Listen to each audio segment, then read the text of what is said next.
ازيكم يا حلوين عاملين ايه؟ دي المرحلة التانية الكبير بقى ماشي. برضو مكرونة والسلطة بالخل والليمون زيادة والبطاطس ولحمة.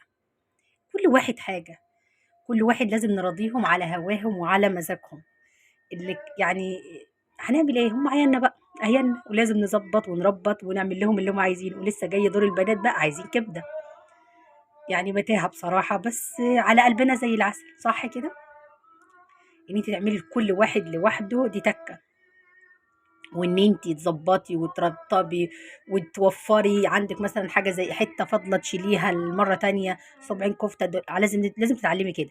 زاد عندك حاجه ما تهدريهاش، ما ترميهاش، ما تسيبهاش في التلاجة، ما انتش محتاجاها، اتغديتي وخلصتي ما انتش محتاجاها، تيجي حطها في كيس نضيف كده وحطها في الفريزر. لو قعدت شهر هتطلع لك زي ما هي. لكن لما تحطيها في التلاجة يوم واتنين وترجعي بعد كده تسخنيها، بيبقى طعمها اتغير حتى لو قعدت ليله واحده.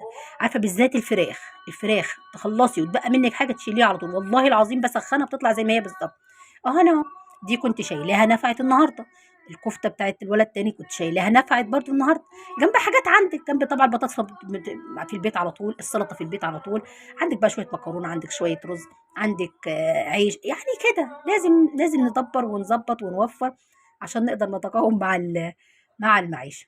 ايه رايكم بقى في توفير ام محمد؟ والله انا اهلي كلهم بيقولوا لي انت لو مسكتي في موضوع التوفير وان انت تقدمي وان انت تحطي ده على جنب وده كده وده تعمليه وده هتظبطي البلد دي. قلت لهم خلاص مسكوها لي. ايه رايكم بقى؟